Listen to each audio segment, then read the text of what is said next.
So yeah, that 2 or 3 season period, I was like caught up, and then I was like, and if they offered me work on a Saturday because it was a Monday to Friday job, I'd be like, yep. Unless of course I was like going to some event or something, but that was very rarely because most of the events I went to was like night time. Or and obviously because up until then I was like struggling to get by, so it was cool like chilling out at the pub watching the All Blacks with like 40, 50 people, just like, even if barely any of them spoke to me, I was just like vibing in my own vibe, and there was always a table of like 2 or 3 that I would end up having a decent conversation with.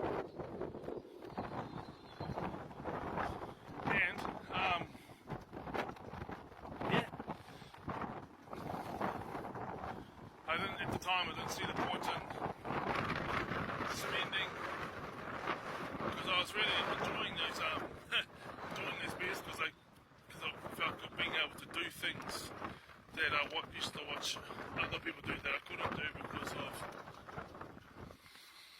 having to operate in a world that's not made up for me. But I found a way.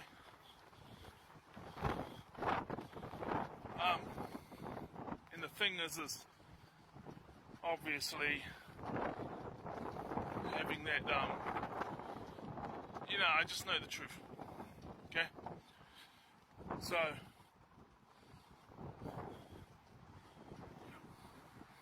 I can't wait to get to 6 figures. But yeah, I was just like, I feel proud of myself for how far I came, and so my reward was, I could go to the pub, and what's the All Blacks that way? Or if a team made the final, that was not the All Blacks. Yeah. And so I was like that. So what happened was, in another job I got to, it was the same story, but then the second or the third season, yeah, they wanted us to work 7 days a week, so obviously my body was like, what? Because I think I was doing, hey guys, yes I was doing wrestling training too, so it was 7 days a week, and there was no way I was gonna skip my 2 pro wrestling classes, because I had aspirations. I did it for over 2 years, and eventually went, it was like 2019, and it was like 2021 when I moved here. So obviously that wasn't meant to be, because they still kept telling me I'd never have a debut, and I've learnt to put in all the effort, we get results, which is why I'll be making 6 figures soon. So yeah, I was doing that as well as working 7 days, so obviously, there was like, it was supposed to be for 3 months, actually, 3 months, not the whole season, not the whole time, just 3 months, but the first month or so, it was like once every fortnight, I just wouldn't wake up. I wouldn't wake up until maybe I was supposed to be at work 3 hours earlier, but they were like, oh yeah, but we told you that we had changed the contract from 5 days a week to 7 days a week. And then I was like, well, I didn't wake up, and now it's 3 hours into it, and I'm exhausted. You should give up your training. No.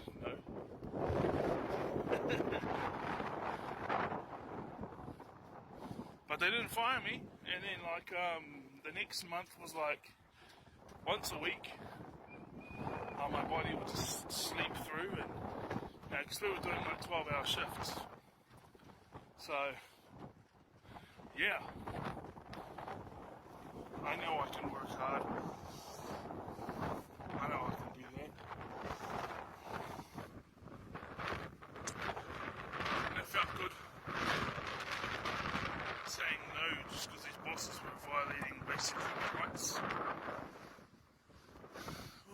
COVID has hit. And so we need to pump it all out in 3 months. We need to pump it all out. So we require you, we've changed it from 5 days a week to 7 days a week. 7 12-hour shifts. So you should give up your pro wrestling, you should give up this and that, because, just... I had hobbies that did for fun. And it felt good just saying no and standing up for my rights, even though I didn't know what was going to happen. But they didn't fire me.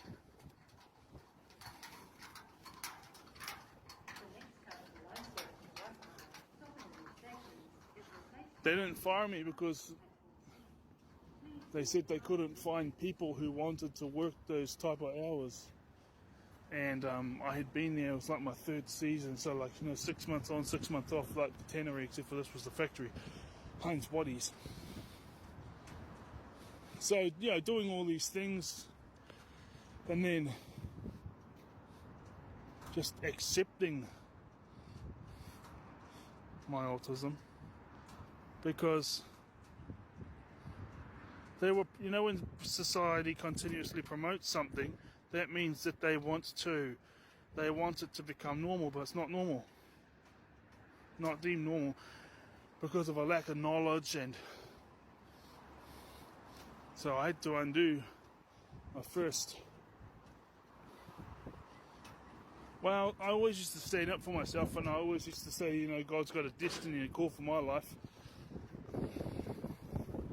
That was the first 2 decades I was fighting off this whole thing of, and I had good strong belief in myself to go places, but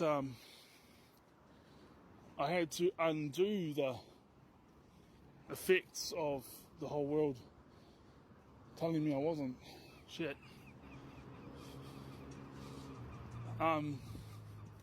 Once I hit my mid to late 20s, and so holding on to these jobs and working all these extra hours, and it was all part of it, and yeah.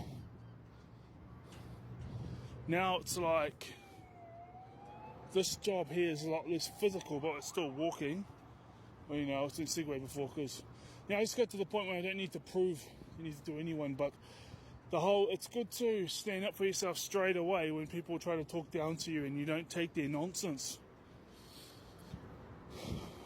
Especially autistic people or just people who are different.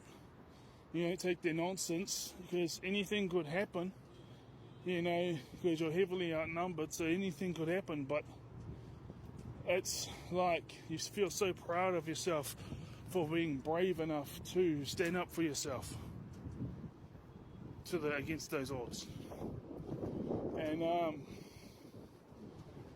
that you could clean up 2 or 3 people, but it's just big numbers. And I find that over time people ease up on you if you stand up for yourself straight away. They just either leave you alone, but the high majority of the time they just leave you alone.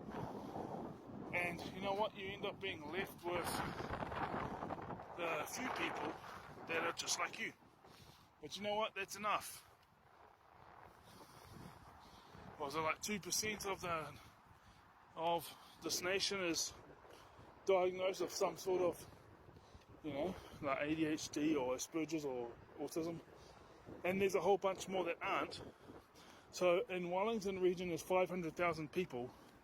So 2% of that is 10,000. So you still got a whole entire community. Not that.